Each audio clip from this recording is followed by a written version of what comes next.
And we're live. Hello, everyone, and welcome to episode 150 of Fans of Power. I am Joe Amato, and I'm here with my partner in crime, Tyler T-Rex Baker. What's going on, T-Rex?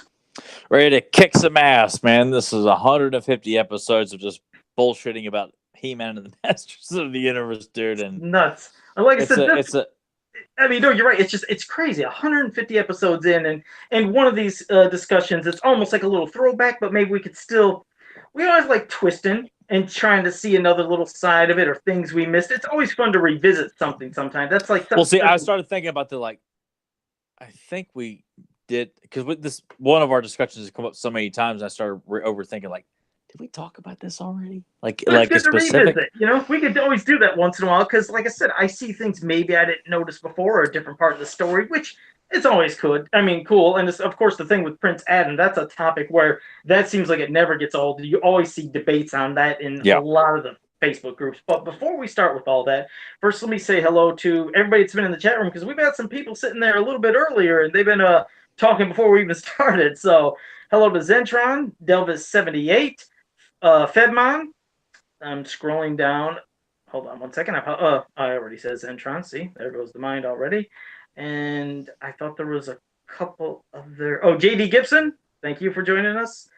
And Motu fan number 1. Oh, and Zen Brown. Zen Brown's there too. So, all right. Thank you guys for all joining us. Fantastic turnout. Thanks, everybody. Chris Pratt for He-Man. Shout out to Delvis.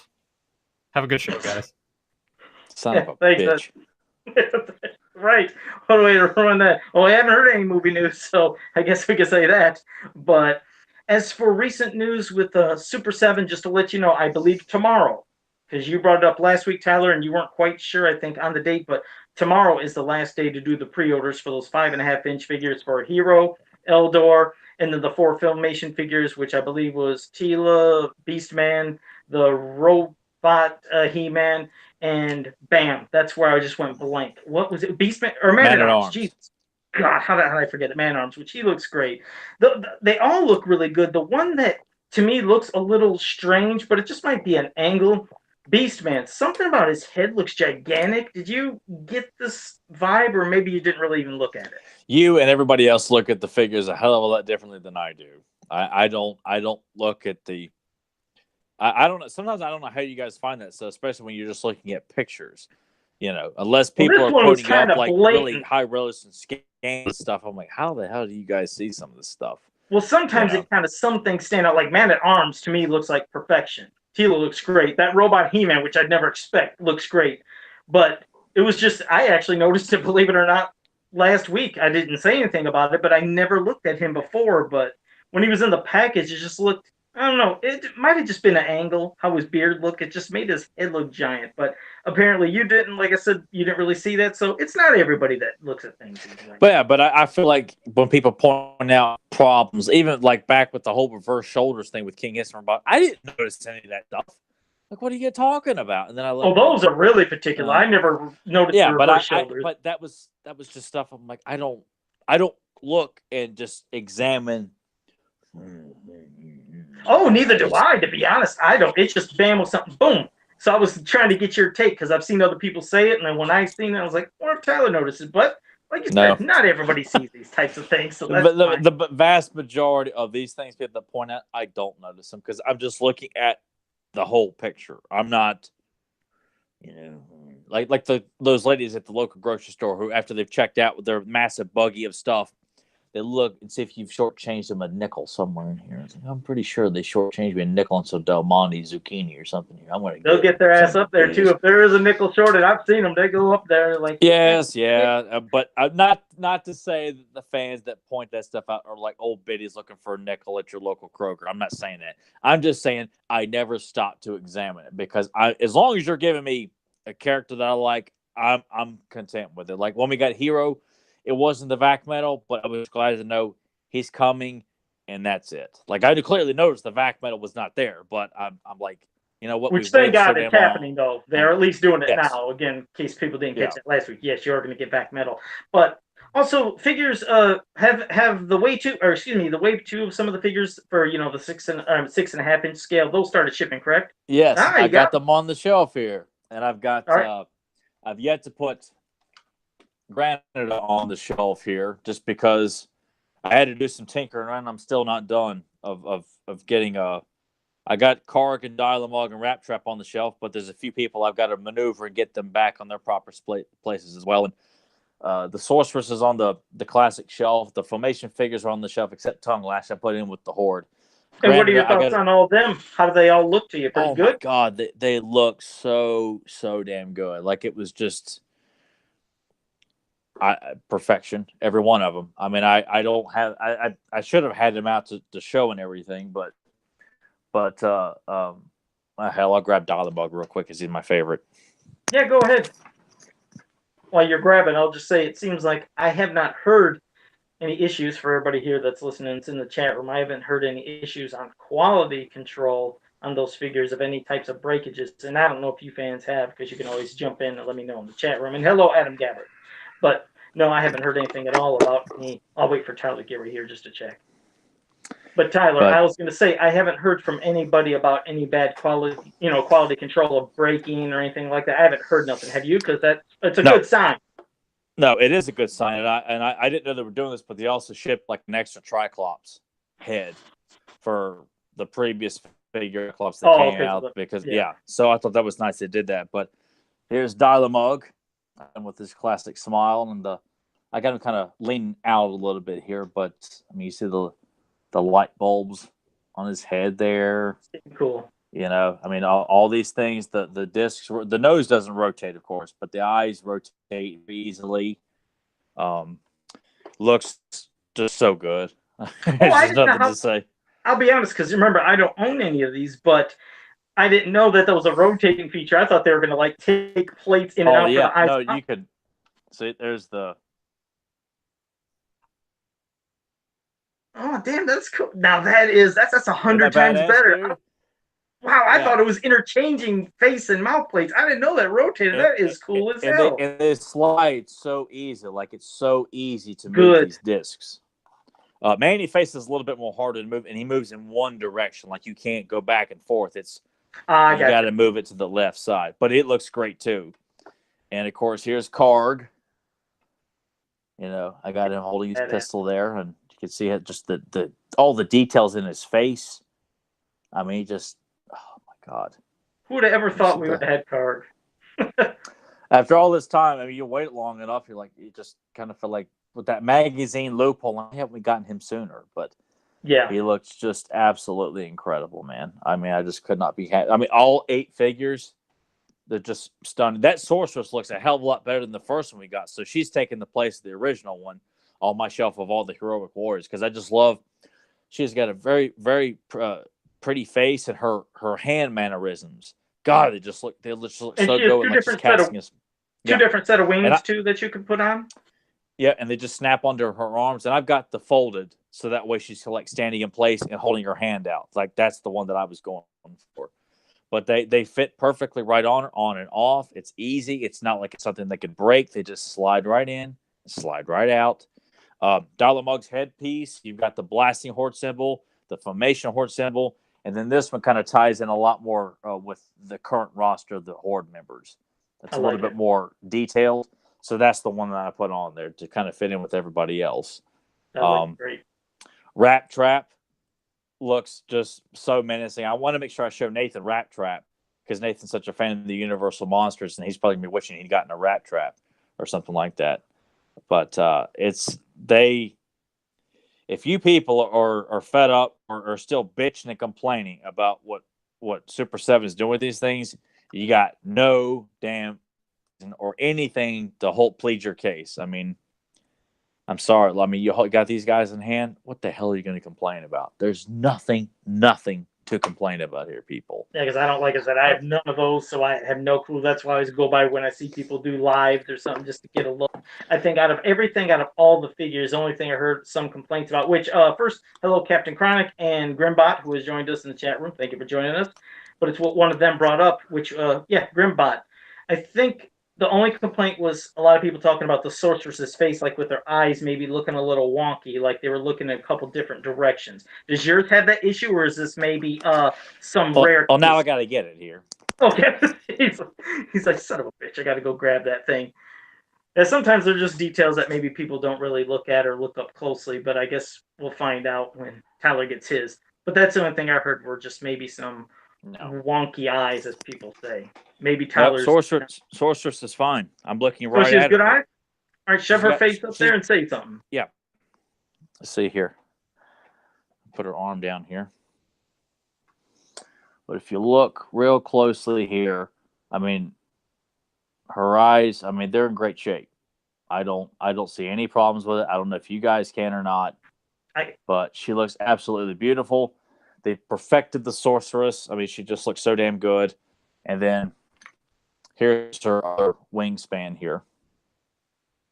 And what's the other set of wings look like? Are they just down? Or Yeah. what? Oh, right there. Okay. I kind of like that. I mean, because some action features, I think no matter how hard you try, maybe just, I don't know.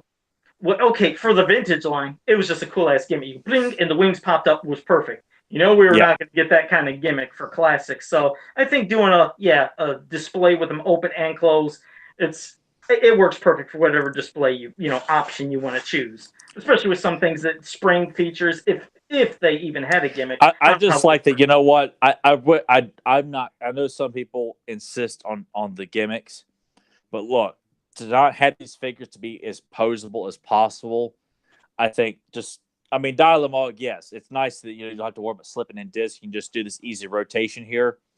But with something like the sorceress, where I'm just concerned about being able to pose her other than outside just holding her arms out, and that's really about it. Like that. That's just kind of how I like to have her posed. Right.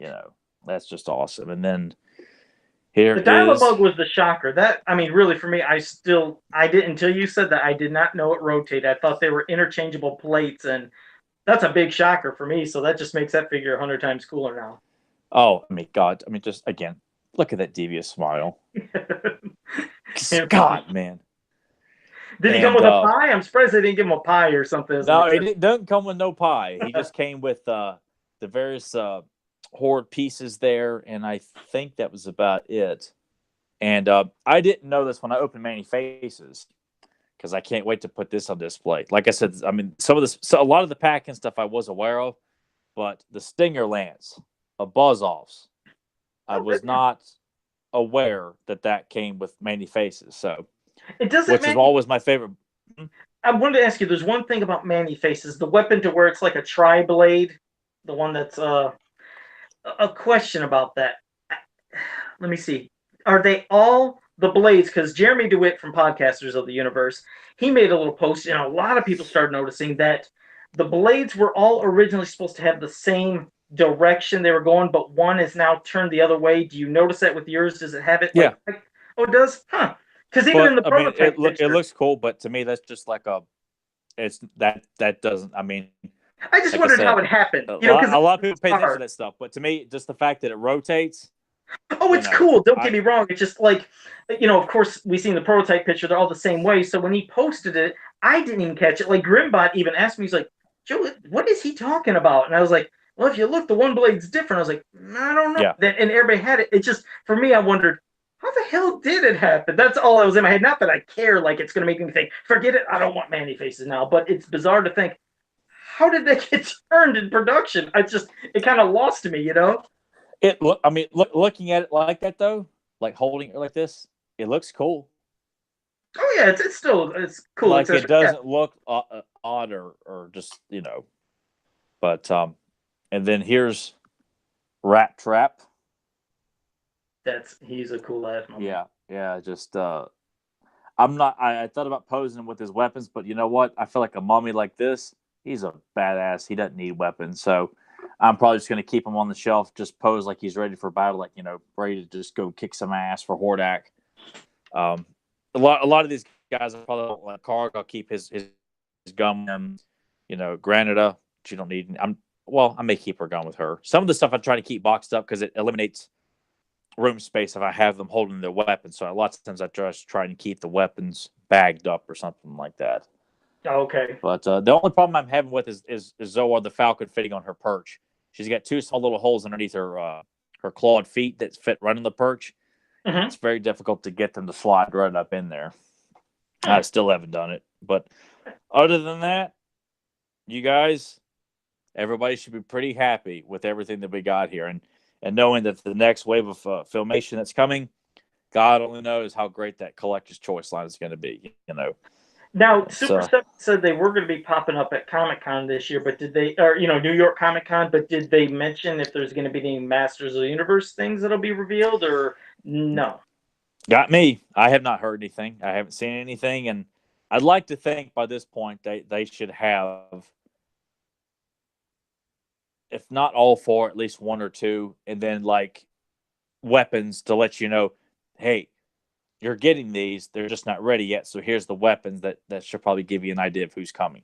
Just something like that. Just kind of give us a teaser, so just know who's coming before we actually see it. Something that we've been waiting long enough for it. But definitely, it's so good. I could not. I'm more pleased with this one than the last wave. It's just I kept oozing with passion for that last wave, but man, this one is just how do you top it? And I know for a fact that they will. Well, now I guess we can wait. Keep doing it. Yeah, I was gonna say we'll just wait and see, because that's October 4th to October 7th is New York Comic Con. So maybe some surprise will pop up. I just know that they said they were going to be there. I just didn't know what they were going to be showcasing. So, like you said, whether it be maybe an accessory or hell, maybe even a figure for the collector's choice could be shown. You never know. So just something. Let us know something from the collector's choice. Hopefully we'll see Spider's wand or something like that on display. Yep. Yeah, it's like you know what? I will say this. I really hope, because is that this weekend? Whatever the hell the 4th is. I think that's like a Thursday to Sunday or something. Okay. Usually, I'm hoping we're finally going to see a meteor on display. I'd lose it. I would above all else, above Azrog and Spider and anything movie related, I'd love to see one meteor on display. Astroline, Comic Cat, Dinosaur, Gorilla. I don't care. Give us just one meteor. That's what I want to see. And I would say with how Super 7's doing a lot of these figures and doing things that you'd never expect before, I would think that they are the ones that would maybe give it a chance. They've done so many different types of figures. Like I said, just by talking about Dialamug himself, I mean, that is all completely new, retooled. There's nothing that's been reused for it. So that probably had to be one hell of an expensive figure to do. So if you wanted to go with some kind of logic of, like they said, all right, let's finally test the waters with a meteor. And they have one that has a smooth kind of like body, one with maybe scales or fur details. They could still be reusing that for other ones. So that basic shape with modified little bits of smooth, scaled, or fur detail, they could be reused. So, I mean, Dialamug, that's the one's like, damn, would you think they would have ever did that, knowing that you can't reuse anything from him? It makes me want the prototype design too, like the one with the extendable arms and the more fanged, the Axel drew on the other Horde poster for Mad Dog. Like, it just it's not a must, but it makes me want that version just to see how damn good that would look in toy form. But they spared no expense with this guy here. I mean, I'm looking at all those light bulbs. All little light bulb is different. That's what I meant. I can't picture how that happened. I would have never guessed Dialamug would happen just because of all the new tooling. That's all 100% new. That's one that shocked me. Yep. Hello. Hello, Kevin Sharp and JSP. Thank you for joining. Hey, Kevin, what's going on, bud? Yeah. So. I'm so thankful to have all. I mean, let me hold up Rat Trap's face here. Look at the like the detail in his face. I mean, and you see all the muscle tendons in his body, like around his wrists and his legs. I mean, it's God, just what a kick-ass character. Like, to know that we got a concept character that had not been given a name, I just kind of feel like, dude, the time has come for Orbs and a lot of other, top-tier Filmation characters that have yet, like Malacta and stuff like that. If you get a concept figure, God, man, it just kind of shows you, all bets are off. We could get anything at this point here. Yeah, especially the Orbs. Because, like you said, just seeing him as the Horde Mummy, that's how he's always been. I even thought he was just going to be the Horde Mummy, but yeah, like you said, they gave him a name. it works. It fits them. We understand, what they're trying to do with the name game. The first time I heard it, I was like, little indifferent, but hell, it's still, no matter what you want to call him, one cool ass looking figure. I like it because I like to think of like he would use his mummy wraps as like tentacles, like they would fly off of his hands, and he would wrap up his victims, as like instead of shackles, he wraps them up in mummy wraps. No, yeah, exactly. Which, well, like you said, Rat Trap. But now we got to see if they'd ever do a vintage version of him, along with some others as well, which would be cool if we ever got vintage versions of him with other figures as well. Oh God, yeah, a vintage version of this guy in Dial-A-Mug. Yeah, those over. Like I said, It's cool that they're doing Filmation things of vintage, but I don't, like we said last week and countless times. Keep saying over and over again. We just don't want it. I don't want to have every single character again. I want to have things we didn't have and unique characters. But I feel we need Slamurai, we need Hotshot, we need Lord Grasp, we need those guys in vintage. We need Strobo. We don't need another Man at Arms. You know who I'm curious to see? And if this is another one, it'd be an insane. It would be something that I would not expect if we seen I-Beam. If I-Beam... Oh, yes, I-Beam and Brainwave and Netta and Compactor. It just picture... I mean, the basic body of I-Beam is just a giant ball, and you can sculpt the little eyeball detail and veins. You got the arms, you got the legs already. That would be one that would shock me to see in classics. I want that in vintage and classics. Oh, yeah. That's just a... It's an absurd idea, but God, to me, it fits. When Axel drew him with the rest of those in that one mini comic, I'm like, God, I want an I-Beam figure so bad. He would be great. Even when they had that call-in contest, we had to call in and say which one you would like. I thought all those illustrations of I think Tim did those. I think they all look great. And Fearless Photog in vintage form too, I think needs to be done. And that's what I think needs to happen, because even though we had him in classics, Nathan Bittner, I believe that it was Nathan Bittner who created Fearless Photog. I'm sure the vintage one is what he probably really would always really have loved to see. So to get a Fearless Photog in vintage form and don't try to modernize it, do it exactly as how it's supposed to be, that'd be another one. So yeah, like I said, we could see what's hoping for the future and what we could possibly get. But Grimbot said, no, I-Beam, none of that crud. Oh, yes, we got to have I-Beam, Grimlock. Hell yeah, dude. I want an I-Beam, I do like the idea of making Netta, because Axel did the design of her as like an actual woman. And then you had like an expanded piece to kind of showcase that she would expand herself to become a net, but she looks like a very athletic-looking woman with a net skin tone, like her body is made out of net material. Yeah, because that original concept, the original concept that looks a bit, different. It was it's a hard seller. Yeah, because I kept wondering, even when I was looking at that as a kid, and I was like, okay, here's the top 5 or however many they had that you could choose from. I remember looking at her just thinking, but I don't get it. Is if she was made, would she just be a big net? Or I just didn't get it as a kid. I felt like Josh and Big just saying, I don't get it. I really didn't. I was like, I don't get it. But I-Beam was like, hey, that's cool. Fearless Photog and Brainwave or whatever. I was like, these all look good. But she kind of threw me off. But hell, if they could do some kind of twist or change in the figure, you never know. And yes, Grimbot, I'm the exception. Tyler would hate it, but if people did want crackers, everybody has something they love. Hell, it'd still be cool too. Yes. I'm not going to continue to slam crackers. If people want crackers, I want Azrog and Spydra. I want the Horde Brain. I want the Snow Goat character. I want a Malacta. So I will show support for crackers for those who want crackers, and a Chef Allen to our good friend Danielle. It's only fair. It's only fair. We got to. If we want something, we got to support each other here, people. It can't just be about what one of us wants. We all got to. I mean, we're getting 8 figures, once or twice a year. It's something I could never do to anybody. I mean, knowing that I've been wanting the Meteorbs for all these years and it's never happened, and a lot of people saying, Joe, they suck. I don't want a Meteorb, and a lot. Are you still hearing that from people who go out of their way to let you know they think they suck?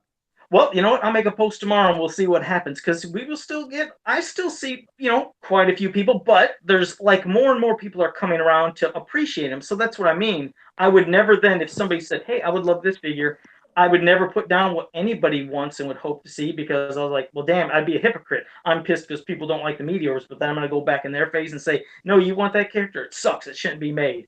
Hell, if somebody loves something, like you said, I support anything. Hell, as long as it could be making money, making the line thrive. I mean, what's wrong with supporting something? No, because I feel like, and hell, Axel just revealed Waspus. Waspus. Yeah, Waspus. Which That was looked pretty cool. Yeah, God, because we'd been talking about an evil bug-like warrior for Skeletor and someone that would fly, and you got both. And I thought, God, there's another character that I want to see come to fruition. Anything that Axel throws out from his designs, like they all got to be made. No step. But it's just an endless amount of characters and army. I still like to get for us to get more army builders, of other creatures that you just get of, and doing the Skelecons, re-release the Skelecons in a 2-pack instead of just that Road One box set, because I never did get it because it was too damn expensive. It's now, but I'm just like. You're right, and they couldn't army build them from the Ladybird books, and also the same thing when you had the Kobolds, when I always said they should have made them. Of course, those are creations of Larry Houston as well. I was like, those would be some badass army builders. So you're right, there's still plenty of things that you could make to do, army. Oh, hell, think of even those goofy-looking, strange-looking Horde troopers that I always bring up about, Prisoner in the Slime Pit. They're weird. I would buy an army builder to those because it's a variation of the Horde trooper. Hell yeah, we'll use that. And it would, because and it's a completely different look. There was no symbols on their chest, but they had these weird kind of pointed heads, but they're definitely distinct. So, yeah, anything, like you said, I think when they do army building, that just, well, hell, it's look at the Horde Troopers, how people wanted those so badly. First 2-packs, then, they had the single-carded ones that people went nuts for when they popped up on the Mattel shop website. But people like army building, and especially when it's anything that's kind of a unique look. And it's just more money for you, because it's not like people want to say, hey, give me 20 Cyclones. That's usually not going to happen. But no. The army builders of troopers and other things, and like even the Palace Guards and some of those Snake Man Warriors, there was not, I think, some of those look so distinct when they had the Snake Warrior 2-pack, but at least I seen where they were going with it. But the Horde Troopers was the biggest ones that sold, that I seen people getting a lot of, and people were army building the Attorney and Palace Guard, so. It would be interesting to see what could be their next army builder if they want to do some more. Yeah, I mean, I just feel like at this point you guys need to stop thinking there's no one left to do. I mean, me, Joe, and I could dedicate a whole episode, an hour and a half discussion of characters that could be made. So if anybody is going on a forum or social media or letting you know, there's nobody else to buy. Who else is there to buy them? Like, you want to start with the heroes or the villains? Yeah, it's endless supply here, people. Oh my God, I was saying that just as I said, and we almost said that at the same time. But yes, an endless supply. But okay, well, now we're going to talk about a character we do. Like I said, we've seen this discussion a lot. The whole thing with Prince Adam. Not only how he's portrayed, but we can even talk about the character himself, of the Prince Adam character. I go to many groups, as do you, and people that are in the chat room, and people that are listening, to where people say, I wish they never had Prince Adam. Then some people say, I love Prince Adam. And it's always curious to see, like, you guys can pop up in the chat room, let your thoughts be heard too. But, okay.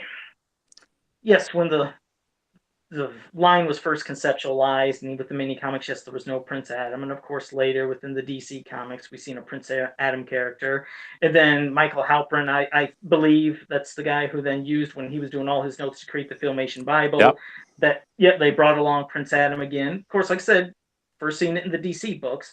But, okay, for the people that say they wish he didn't exist and it was always just He-Man, and it was just like the original mini comics.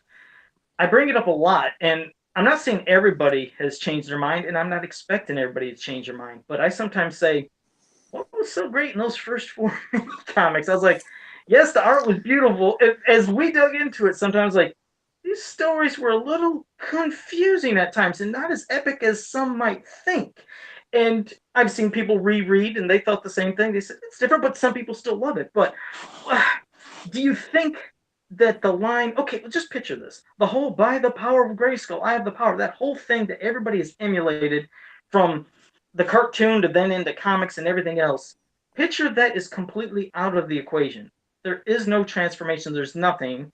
The power sword is not like this thing that is basically giving He-Man superpower. It's half of this, a half of that. It opens Castle Grayskull to where you can get into the secrets. But he's more than a being just this strong, almost Conan warrior. Because when I first seen He-Man, that's what I kind of thought was a tribal warrior. But yes, we have science and technology and magic and things that you wouldn't see in Conan to some degree on things. But he would just be a strong warrior. He wouldn't be this guy that, well, basically, even though, yes, throughout years, it got nuts of him pushing planets, doing these amazing, insane acts, breathing in space. Yes, we know it got nuts at times, but you wouldn't have what some people call as the Superman version of He-Man with those powers. You'd have a guy, barbarian type, these different kind of adventures to where there's no transforming. Do you think it would have succeeded and went on without Prince Adam? That's what I'm curious about. Could it have worked with no Prince Adam at all?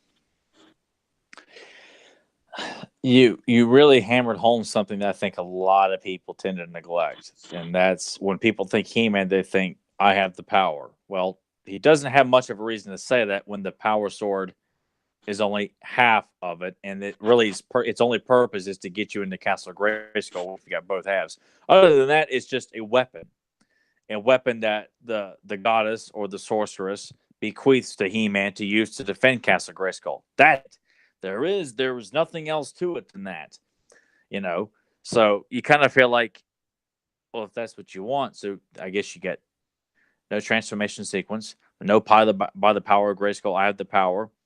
You have no sense of urgency with He-Man. Like you take away a level of peril when Adam has got to be, when he's in the position like of how do I transform into this and maintain my identity. I mean, it's done with a lot of superheroes, but that adds an extra level of problems, of not just from a storytelling standpoint, but from a character development standpoint. When you read Spider-Man or Superman or Batman, any of these where the heroes have to hide their identity, it adds an extra layer of texture to what the characters go through mentally, and you appreciate that, you enjoy that, and you wonder how the hell is Peter Parker going to get out of the apartment without Aunt May and Mary Jane. Well, Mary Jane, of course, does know, but without Aunt May knowing, so he can jump up, go to the roof, and take on the Jackal, and come back in time before the banana bread is done. You're wondering about that. It's just a random scenario here, but it adds extra depth and danger to the character, and I don't want to see He-Man without that. It adds something that could be just done as a very cool kick-ass warrior, but you add a little bit more to that. You have him have problems with his parents, especially his father, having to pretend to be a failure, so that there's no way in hell, even though Adam and He-Man are not seeing the same place, there's no way you could think that they're the same guy, because Adam's a screw-up. He's lazy. He wants to sleep around with women all the time and avoid all the royal duties and, do everything he can to get out of hard work.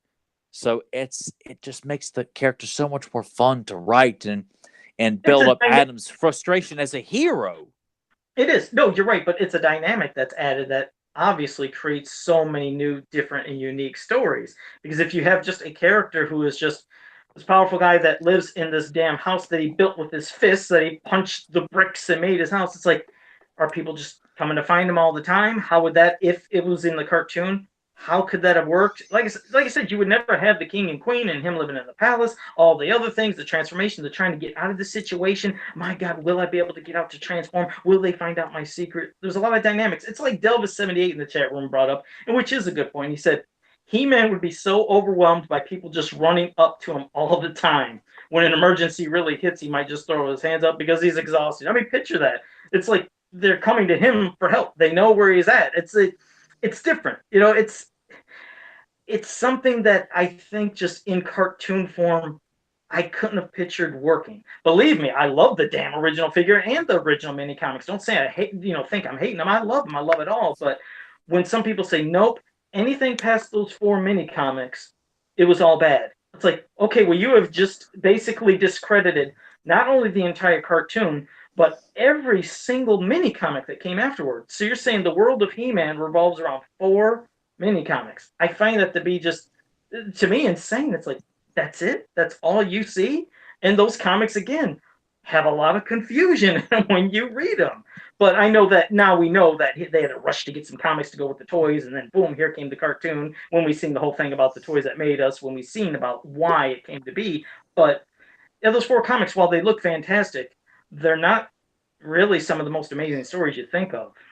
They're not, and I feel like it's kind of like how people are with the live action movie. They follow, like, certain people just follow the word of mouth. What's popular? So you say you like those because you think they're more mature looking, or they're more, savage or something. Like, there's nothing more savage. You see more hand to hand combat. You see He-Man actually punching, characters and stuff. You see a little bit of blood in that first mini comic, and that's really about it. You're not given anything that's not given in all these other mini comics. And then I would say, all right, you throw out Clash of Arms, Search for Keldor, or the Hordak mini comic that we're going to talk about tonight.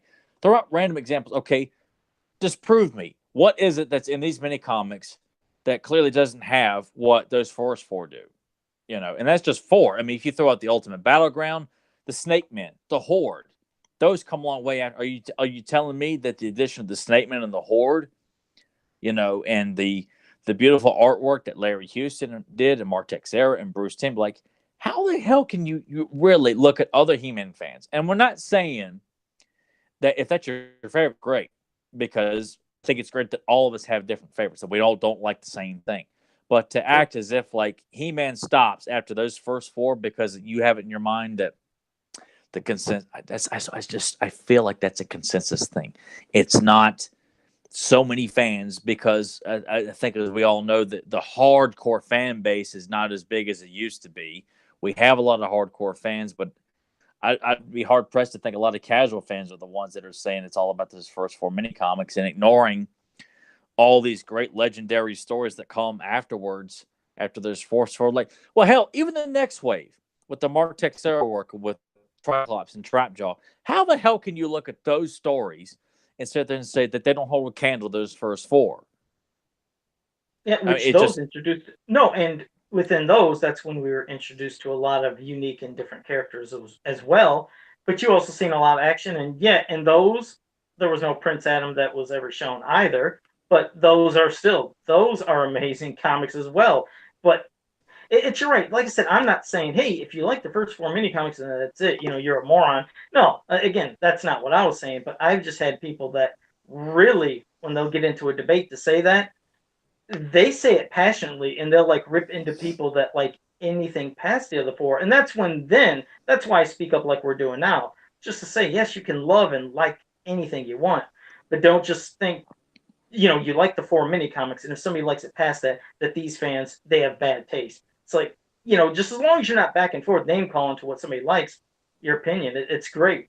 But no, yeah, but I also feel like to say, I mean, look, it's such a vast, universe of mythology that He-Man has gone through, and you want to narrow your idea of what He-Man and the Master of the Universe is just with these 4 books that didn't really have a consistency within them. Like, they're kind of just, like when you see Stratos in the first book as one of the evil warriors, or, people can do this and they can do that, and Beastman's firing blasts out of his hands, and He-Man firing it on and off and on and off, and not explaining how that happened in some of these and panels. that's just with the artwork and stuff. I just feel like the story, and granted, the He-Man continuity was evolving over always, but I just feel like there's just so much from the Golden Books to the mini comics and stuff.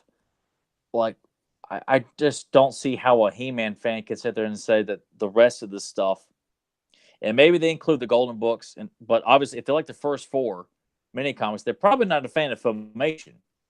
And I feel that's like big debate. That's the one where that's the biggest debate of all, is Filmation versus mini comics. Some people will include others, but then when you're including some of those, they wouldn't exist without Filmation. The vast majority would not exist without Filmation. Like you said, putting aside the first 4 mini comics and of course the Mark Texeira ones. But I'll see that debate. People say, nope, it's only Barbarian He-Man. That's all I like. And there's even fans of Masters that only like some of the first 8 or 12 figures. And they said, past that, they said, I was done with He-Man. I was like, so that's when I go into the line of what you say. Sometimes you do have the casual fans to where they just liked some of the very early stuff, and then they were out. They maybe either went into a different toy they started collecting, or for whatever reason, they were just done with Masters. And those are the ones that usually say, "Yep, I only like the early barbarian type of look." But it's just you're right. If they would have stuck with that, unfortunately, I don't think the line would have continued as as long as it did back then, and a cartoon would have been very strange. Again, I love the original He-Man figure and the 4 mini comics as well. With like you said, you and I, we love it all. Sure, there's stuff that we can give not shit to, but we'll let's say dissect a comic or a cartoon episode, and there's a lot of them that are stinkers. But you got to appreciate all.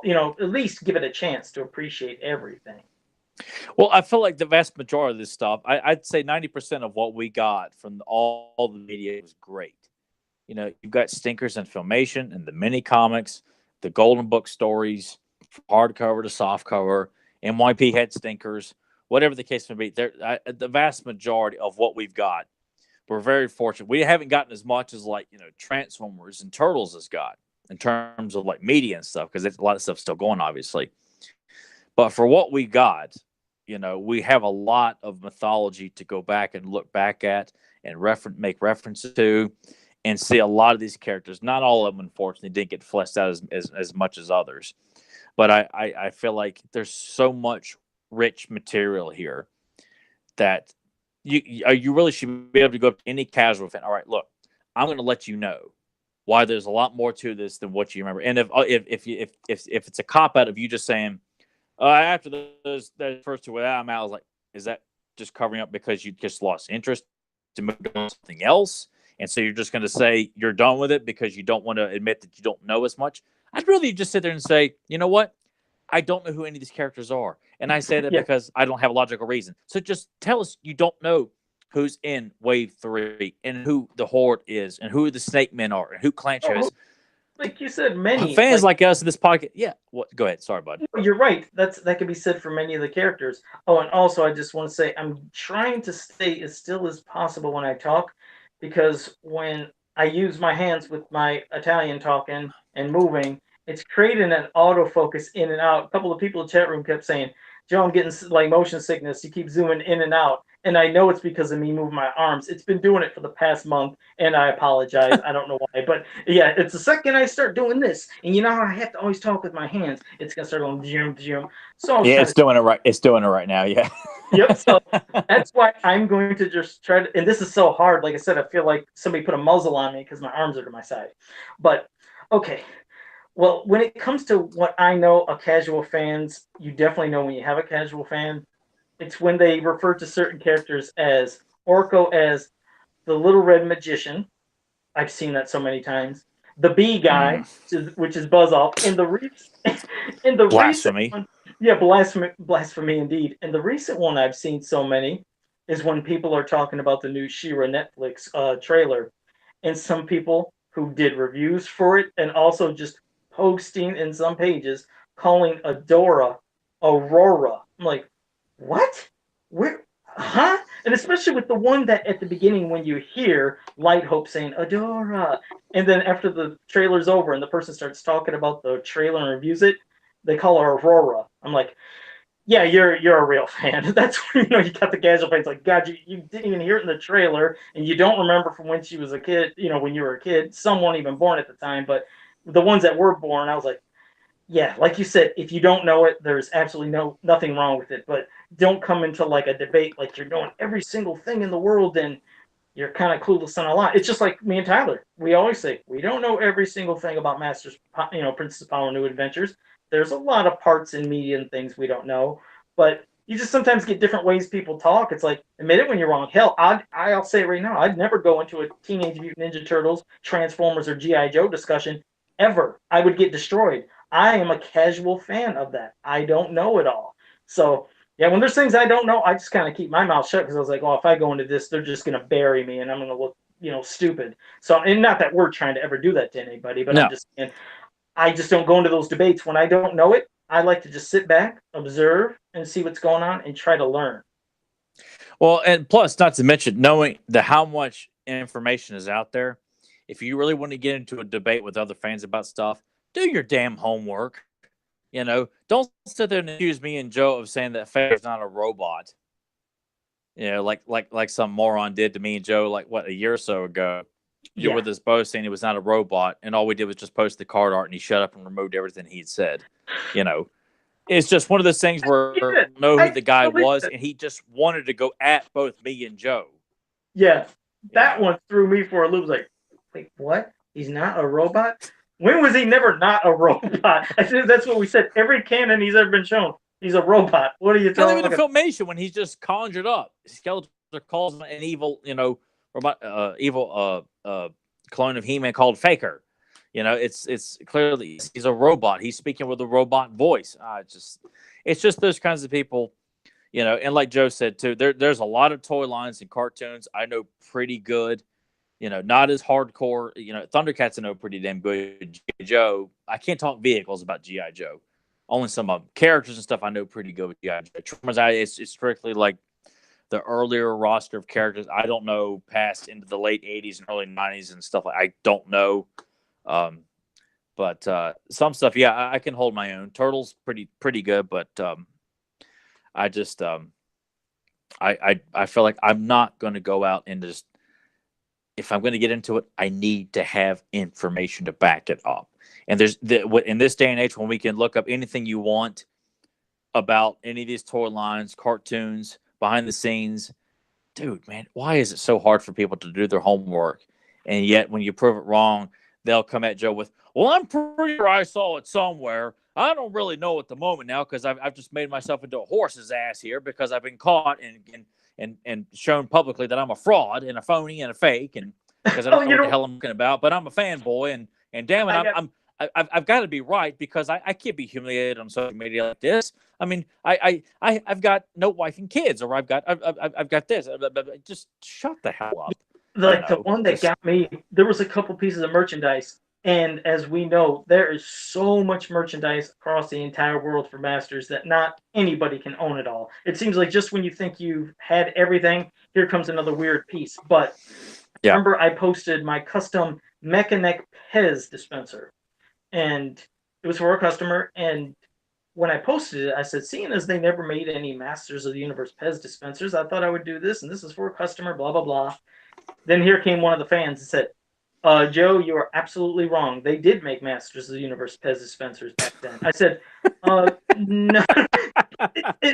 He was adamant about it. And I was and I was cool. I was like, actually, no, they didn't. I said, I know a lot of things that weren't made, and this was definitely one of them.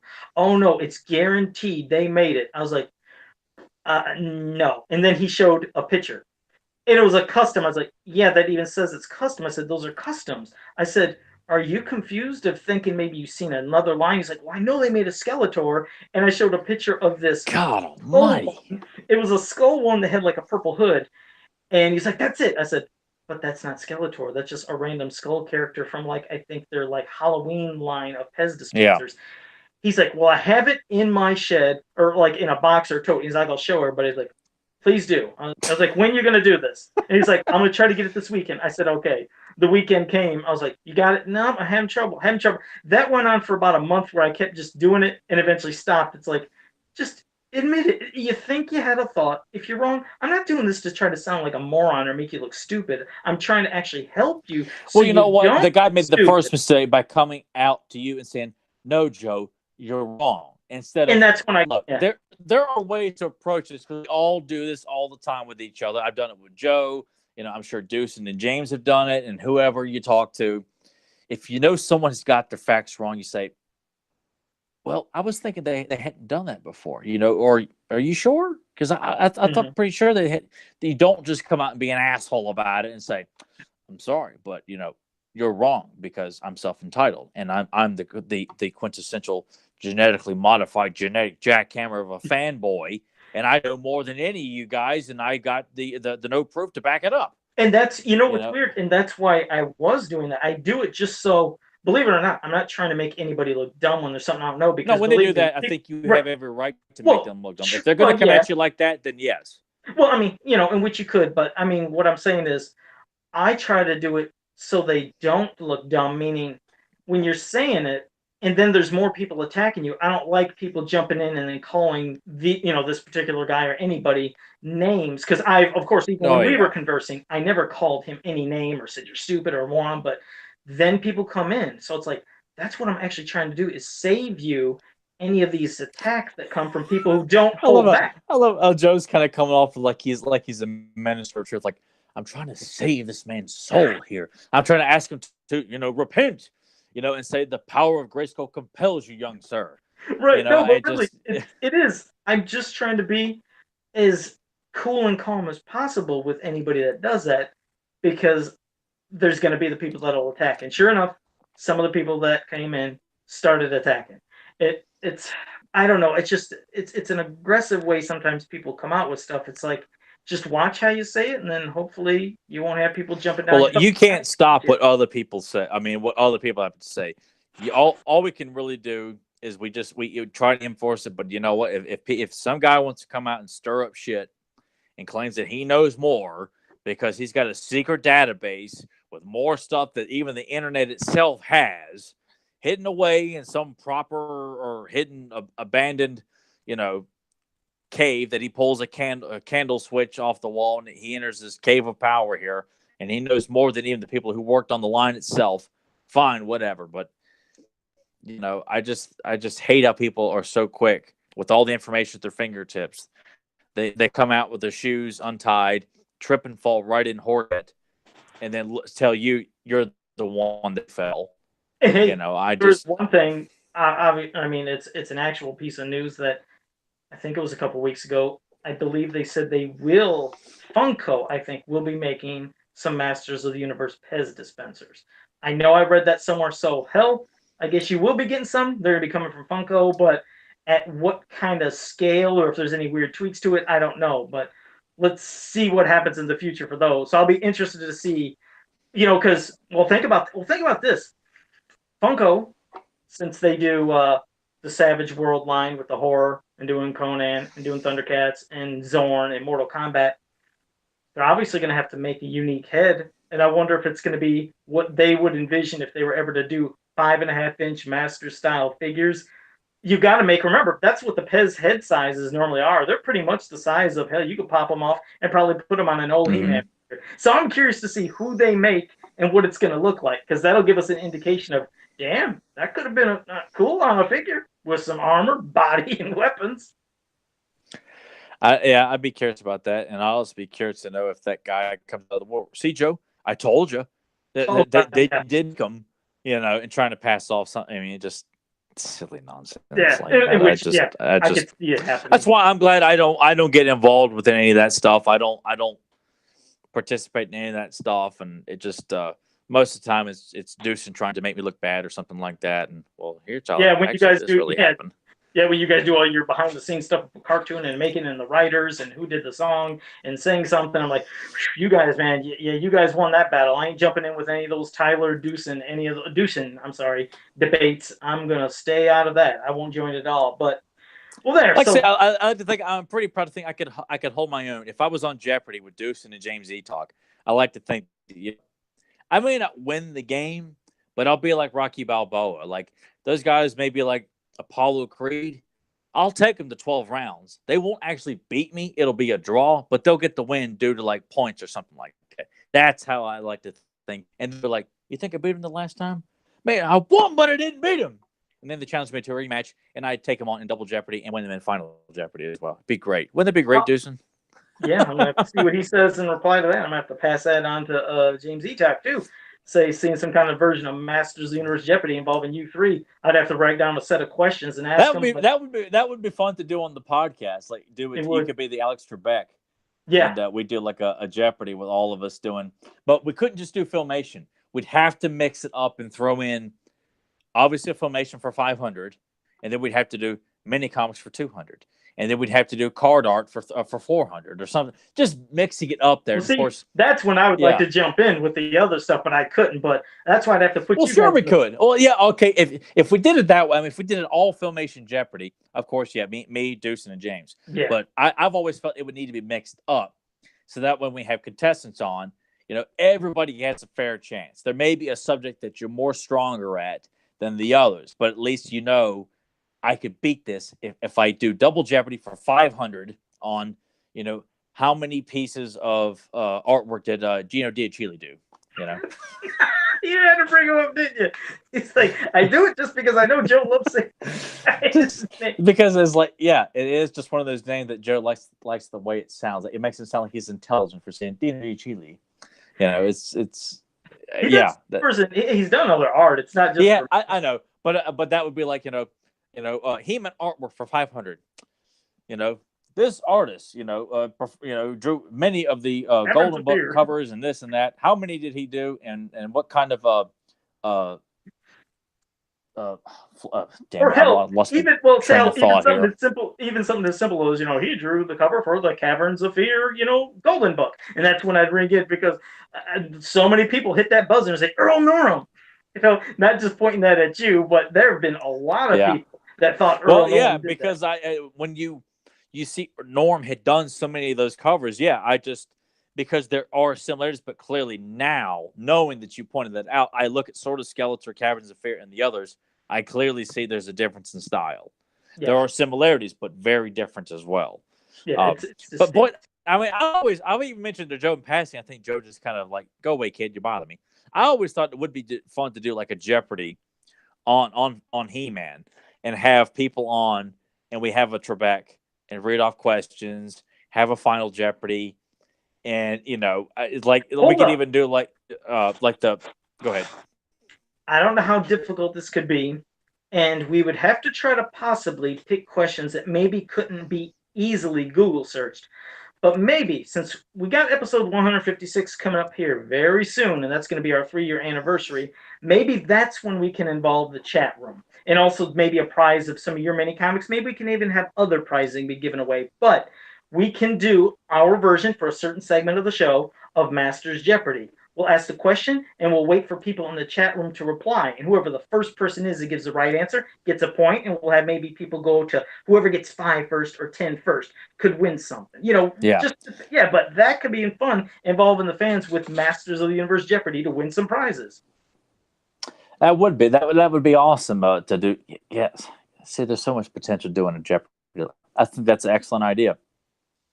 Yeah, we'll have to do it. Yeah, because we were thinking of other ways of giving away some of the prizes and stuff, but 156, we wanted to be special. And yes, you're right. I was incorrect, Fedmon. I had to do it in the form of a question. He says, Joe, it is, who is Earl Norham? You must answer in the form of a question. You're right. Yeah, when we do this, we're gonna make Alex proud. You have to answer in the form of a question. Who is Malactha? Who is Chakotay? I think who is Larry Houston? But think of that. I think we get some pissed off people because some people might not do it and out of excitement. Well, if they're going to participate in the game, they have to play. We're not just going to break the rules just because you're pissed off. I'm not watching the game show no more. Yeah, we would. Well, I know people with excitement. They might want to type as quickly as possible. If they didn't put what is or who is, and somebody then takes it from. But we're saying it right now in advance. When we do this, you must abide by the rules, and all we're asking you to do is who is or what the answer. That's it. Who is? Yeah. Who? What? What where, is? Yes. Yeah. Who is or what is? That's it. We're not asking you to do much. Just stay calm and just have fun with it. Well, we got it set. That's one of the segments we'll be doing for episode 156, our 3-year anniversary. We are going to do Masters Jeopardy, and it's going to involve all you guys here in the chat room. So you're going to have to bring your A game, as we'd like to say, and some questions might be easy, and I'm sure can be Googled. They're going to be ready, but I'll be bringing up some doozies as will Tyler, to where they. But have to come up with like who's going to keep track of scores. I mean, because we're going to have all those people in the chat room, so we're going to have somebody that's going to have to keep track of who's in there, who's out, and who's got what points. Maybe Nathan could do that, because it's really hard. Like when I do the show here, I'm trying to obviously think about everything. When we start talking, I want to make sure my brain's fresh, conversing with you, but then I'm looking at the chat room just to see if there's any kind of question or thing going on. That would be too hard. So when that segment happens, we'd have to have Nathan join in. Nathan would be the one that would have to look, see what's going on. Hell, maybe he could even read the questions off for us so we could sit back and observe. It'll take a little pressure off of, both of us. If we have things in advance of questions ready, maybe he could even ask them. But definitely Nathan will have to keep track of what the hell's going on. So we'd have to have like 5 subjects and 5 questions per subject. Like, Yep. so total 25 questions. And whoever gets the most out of the 25 questions would win. That's a better way because, like, Fedmon was thinking 5 points, due to time. But no, we'll just 25 questions. Whoever answers the most of those 25 questions when it's over, they'd be the winner. And maybe we could simplify it a little bit and just make all the questions 5 points. Only because you've got, in Jeopardy, you got 100 points, 200, 300, 400, 500. Well, think of this. To make it so it's not even anything hard, there's 25 questions. Each question is a point. So that's just it. They get 1 point, 2 point, 3 point. We just add it up. Then we know who got how many questions right. And then what we would have to do is, would we have a time limit? And if we have like 3 guys answer correctly within the time limit, we'll give them the point. Yeah, or is it the first person that gets it? Because in Jeopardy, obviously, the first one that bangs in gets the point. Yeah, the first person that gets it, because then it would be a little too difficult to keep track. But we have to make sure that Nathan isn't drinking that night, so he can stay nice and fresh and focused. And then I don't know. He may think drinking would probably enhance his experience of being the timekeeper and he's doing all the hard work. He's keeping up with all the stuff. Like, I think he's entitled to pound. I'm going to interject for a second because, like a genie, I'm walking past and I hear my name and I see my name in the chat and I'm like, what the hell's going on?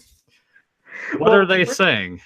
Well, we're bringing up that we were going to do for episode 156 of Fans of Power. It's our 3-year anniversary, and one of the segments is going to be Masters of the Universe Jeopardy. That's going to involve the fans, and we'll have 5 categories, 5 questions each category. There's a total of 25 questions.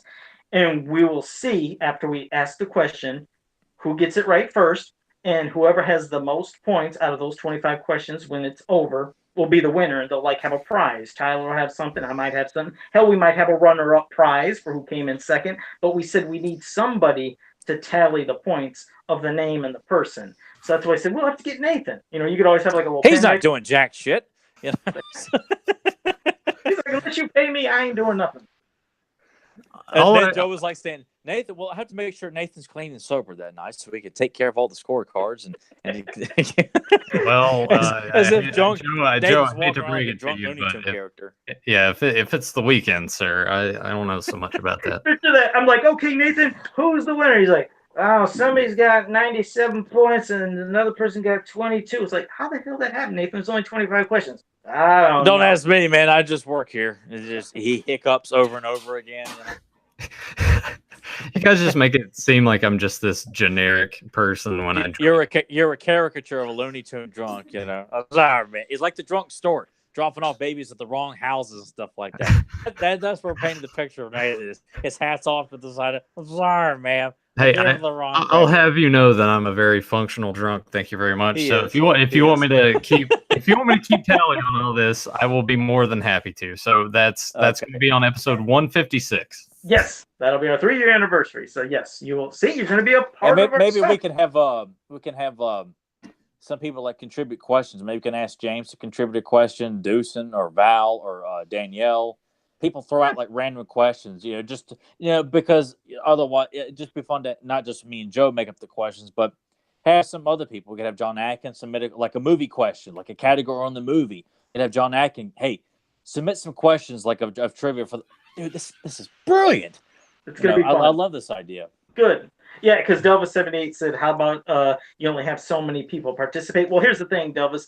Usually when we do this kind of thing, we have maybe at the most 20 people at times watching, a little bit less, and then we usually have a good steady of maybe the same 10, 12 people interacting. So no, I want everybody to have a shot. Everybody that's in the chat room, if you're going to show up that day and participate, we'll see who can pop in and get the most. It'll be fun. I'll just love seeing who can get. And we'll let everyone know in advance, and we'll probably should have like a time limit. Like when whoever's playing Alex Trebek reads the question, you've got 30 seconds to answer. That's our delay too, isn't it? 30 seconds is our delay normally with anything. So yeah, I think so. See. So you have 30 seconds to answer correctly, and we'll make sure that all the questions that are being read have got the answers, so that way, and I can't see it because that's how my setup is, so that when Joe and Nathan are reading it or watching, they can see if someone is answering correctly, Larry Houston or Christina Fields. or Christina Pickles, and Chelsea feels, geez, I just screwed up the Sorceress and Tila. He's like, he's got one wrong. It's like, who is Chelsea Fields? Like, Or whatever. God, I'm getting too hyped up here about it. But yeah, I like this idea here. All right. This would be great. And we could do like, and next thing you know, we'll have like someone acting like Norm Macdonald on Saturday Night Live Jeopardy. You're like, it's funny guy. Or doing something like that, like not taking it seriously at all, like buzzing in, and Nathan's like, "No, that's not the right answer." Yeah, it is. I'm pretty sure it's the right answer. God, it was just so weird to walk past the office room, and I'm like, I think I heard my name, and then I have to, and then I switch it to the headphones. I'm like, yeah, they're talking about me. What the hell's going on? What did I do? Yep, you're always around at the perfect time, but at least we weren't talking about a dinger or anything. So, well, Nathan, thank you for joining us. Yeah, Nathan's in the other one playing with his dinger. Wow. All right. If anyone wants to know what we're talking about there, go over and check over Beyond Retro. Beyond Retro podcast. Yeah. Harmless plug there. Yeah. All right. All right, Nathan. We'll catch you here in just a bit. All right. Well, Tyler, how about you can start off, since I started off with the rambling about the whole thing with Prince Adam. Why don't you start off with the mini comic that we're going to discuss? And hopefully, we'll see how many people in chat have read this one as well. Yes. And to also plug the Leech mini comic, if you don't know, if you own it or you don't own it, I wrote the Leech mini comic to purposely tie into the story we're reading tonight. So if you read it and you're like, why is it end so abruptly with no like direct end? Like it's ends like that, so that way it's like within the same day. The events of that mini comic fall right into this. So as like a nice little prequel, so to speak, but also give you a competent Leech story as well. But we're gonna re-review Hordak, the Ruthless Leader's Revenge. And as I've said many times on the podcast, it's in the top 3 stories of all time. It can be argued to be the best of all the mini comics. If Clash of Arms was not your absolute favorite, this is by far, if not one of the greatest He-Mans. I mean, definitely one of the greatest mini comics, but I'd say definitely the greatest stories that ever been told about He-Man, period. Past, present, sure. It's going to be hard to top this just on top of who all's involved. It's a simple story. It works because it treats all the characters the way they should be portrayed. It's got beautiful artwork by our main man, Larry Houston, and opens just with this. I've always loved that first panel of seeing the Horde playset and Hordak kind of standing in front of Grizzlor and Montana, seeing the portal to Eternity is opened up after all this time. Like, it just doesn't happen too often. And commanding him to go get one of Skeletor's warriors and, tell him my message to meet with him, and just all about this big plot just to eat with Skeletor. However, the story really comes off like they are trying a legitimate team up, but obviously they do plan to turn on each other. It just happens a little bit sooner than expected. And this is, I like to call it the Royal Rumble of He-Man stories, because this has got, so other than the Snake Men and later waves of characters, this has got everybody, almost everybody that had been released up to this point, all in one giant fight in front of Castle Grayskull. And as we know, that Hordak sets up a meeting with Skeletor over in a secluded area over a fire to kind of just talk as mano a mano as the Horde members just overlook and building up this bargain of like, okay, we're going to make this alliance, and Skeletor doesn't trust him. And Hordak says, all right, I'll let you have Grizzlor and Leech. I don't know. All right, I'll give you Montana. All right.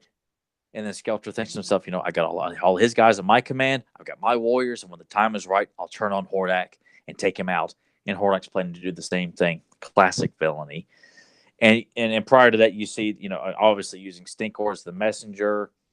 And it's just this fun, epic build-up to lead up to one of the most beautiful illustrations of Skeletor with the Spydor leading the Horde and the Evil Warriors into battle to attack Castle Grayskull. And when do you get to see Spydor prominent in any mini comics usually? Oh, yeah. Yeah. And I remember as a kid, I had no idea what Spydor was. I actually thought, because I'd never seen him before, since Hordak shows up riding the Land Shark, I thought Spydor was one of Hordak's vehicles. So, like, they were trading off, like, I'll take Spydor and you can have the Land Shark. Like, they're just trading vehicles since they are that was my naive thing because I had not seen Spider before as a child. Well, hell, what's funny is that's how the comic almost seems like they're implying it, because remember when Skeletor arrives to Etheria, Skeletor wasn't on Spidor, but when he left Etheria to come back onto Eternia, he's with Spidor. So it was almost written as if maybe they thought that Spidor belonged to Hordak, possibly, or just it was a way of getting the vehicle into the damn comic. Because you're right, later on, Hordak shows up on Skeletor's Landshark, which Skeletor makes sure to know. Wait, he's got that's Landshark, that's my vehicle. I also like and that just hammered home, thinking, okay, whatever this vehicle is that Skeletor's in, that's Hordak's, and that because I knew as a kid the Landshark was a Skeletor vehicle. That I knew early on, like there was no mistake in that as a kid. Yeah, and didn't Grizzlord have a way that he spoke like, it was like caveman talk, or like me this, me that. Yeah. I think it was when he brought in Stinkor. Didn't he say something specifically when he brought Stinkor? He just growls, and when he comes back, he says Grizzlord return. You can almost kind of picture he talks like Grimlock. Grimbot, or like Hulk Smash, Grimbot, Grimlock. Yeah. Damn it, I'm overthinking. Is it Grimbot? Yeah, Grimbot, not Grimblock. Grimbot, excuse me. I thought it was Grimlock. Wasn't it Grimlock? No, you got me. Wait, no. Grimbot. Son of a bitch. I was just watching Transformers yesterday. Grimlock. Yeah, it is Grimlock. Now getting Deuce and confused with the Transformers character here. Okay. Yeah, because I always thought for some reason I thought Grimlock was the dinosaur transformer. Yeah, he's the T-Rex. The T-Rex. Grimlock. Yeah, Oh, okay. Yeah. All right. Yeah, the leader of the Dinobots. Yeah. All right. And you said his name was what again? Grimlock. Yeah, Grimlock. Just want to make sure you said it. Good. But yeah, he had that way he spoke like him, or you could even see like, Hulk. But what I did like was when he brought in Stinkor and how they're all discussing with him. I also like, before Hordak was done telling them about basically give my message, it's how he was holding Stinkor. Hordak is holding him like he's just a rag doll. And then he does this. He just goes and throws him off to the side into the portal. Now, did you catch another thing? I don't think they even dug into what the hell was happening. But when Hordak shows up on Landshark, now you first see a distant shot. It's shadowed off, I believe, and you can see it's Hordak on Landshark, and I swear you see off to the side a shadow of like Stinkor. Then in the main panel comes Spidor, and you see Landshark, but part of Hordak's side is cut off. But in the next scene, he's holding Stinkor still. It's like, what, he got him back? And then I don't think you've seen him anymore, did you? But I love how he's like Stinkor. Well, no, I took it as that, Stinkor's running along the Landshark, and in the panel where you want to see Hordak and Spider or a Skeletor lined up, he's grabbing Stinkor off the ground and holding him up. And then I love how he just throws him to the side. Like, even though I like Stinkor, he's not written nowhere near as good as he should be, but he's just kind of thrown off like the comic relief. Like, you get out of here. And it's like it kept happening over and over, but it just showed almost like kind of how strong, in a way, Hordak is, that he's just grabbing a gigantic 200-pound, human being, or, living being, and just throwing him ragdoll style. But, yeah, you're right. They're doing this whole ploy to team up to defeat He-Man, which in itself, yes, it's basically they're ready to, take each other out, along with, yes, they'd like to have He-Man taken out. That'd be like icing on the cake. But I think more of it, obviously, was this, it's the animosity and grudge that has existed between Hordak and Skeletor all these years. As much as they might still hate He-Man, I always believe that they hate each other even more. Oh, I agree with that. I would see them, even though we've seen them do team-ups like in here and Secret of the Sword, they're always going to be plotting against each other. And I almost feel like if Skeletor felt that Hordak was actually going to be the one to defeat He-Man, he would team up with He-Man to defeat Hordak because he wants the right to defeat He-Man personally. That's like, if anybody's going to defeat He-Man, it's going to be me, not my old mentor. Just because of their pure hatred of we always kind of felt like Hordak. Even though they both use technology and stuff like that, but clearly they have their differences. They both feel one is better than the other.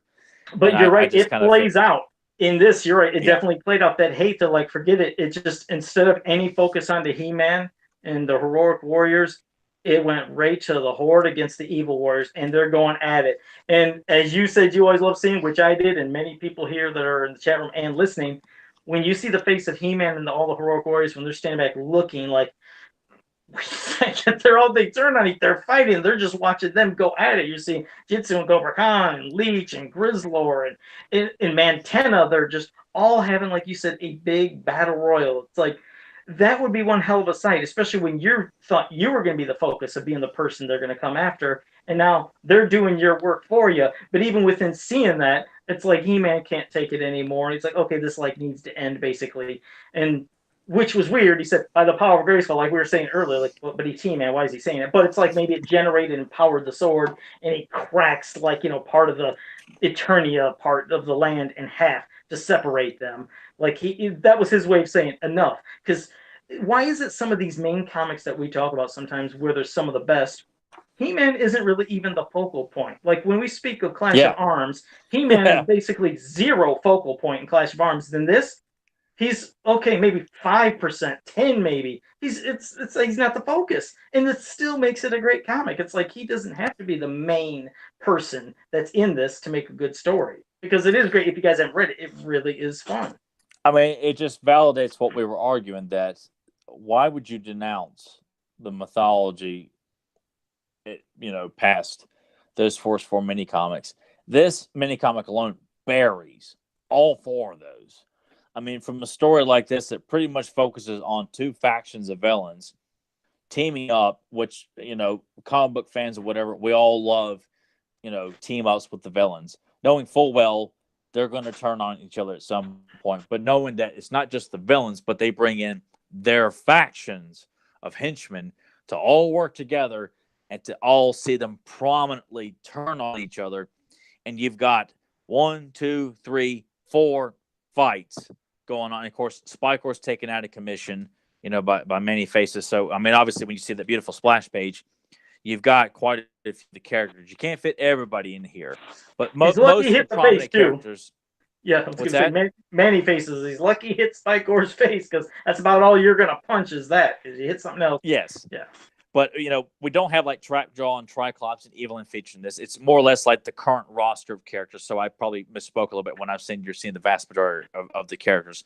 Well, because Evelyn was in it, but she wasn't taking part in the battle. Well, yeah, and Triclops is in it too, but he's not part of the battle as well. So, right. You don't have Beastman, and you don't have Trapjaw and Merman. You're featuring pretty much the 84 roster of characters and some of the 85 as well. But, you've got Whiplash versus Grizzlor, Cobra Khan, Mantena, Jitsu, Leech. Get the Bashosaurus. The Bashosaurus features Spydor, Landshark, Roboto, Fisto, Manifaces, Manadons, Ramman, Tilo, Orko, He-Man, Stinkor. I mean, you've got so many characters featured in this one book. And it just, I almost feel like you could have just had a book on just the villains themselves, because of how awesome this is. Like, just seeing the Horde take on the Evil Warriors in a simple disagreement that leads to this one giant battle. And this just validates how vast and rich Master of the Universe is. When this one mini comic here, it's another one. I don't find it to be as celebrated. It's just always about this first one mini comic, and it drives me bonkers to think that all these casual fans are ignoring all those stories that, dude, look at this. Look at all these badass villains beating the hell out of each other. And then Jitsu and Whiplash, it's almost as if like in a tag team match, when you got, the Rockers and the Hart Foundation, and Jim the Animal bumps into Brett, and Brett's like, dude, what the hell are you doing? And then they turn on each other. Like, that's what I kind of figured happened with the Horde and the Evil Warriors, is that they bump into each other or trip and fall due to trip Whiplash's tail. So Jitsu gets pissed off, attacks him. Leech attacks Grizzlor, and it's just like, dude, all hell breaks loose. Like, this is just perfection. It's what you would want to see in an awesome like Royal Rumble match. Everything goes when you think you got an alliance, your buddies team on you to get the upper edge, or it's by accident. Kind of like with Hogan and Warrior, like Warrior gets eliminated by Hogan by accident, inadvertently. See, it's just kind of one of those things, and you're setting up that feud. Like, God, it's just so much fun to be had with this. Larry Houston, I don't know if you'll hear this or not, but man, you drew one of the most beautiful pieces of He-Man art in this particular story here. I mean, all these characters, the ferocity of all the characters, the malice. Again, he can tell a story, like we said before. He can tell a story with his art, that's what you're supposed to do. You're supposed to be able to look at a comic and basically understand what's going on without even words. and his art says it all. But hell, I mean, even just starting off the comic with just the cover, the intensity of that. Just I love seeing how Skeletor just psychotically running with that axe with the bulb on top. We've seen, used sparingly. Yeah, and Diamond Ray disappearance. Yeah.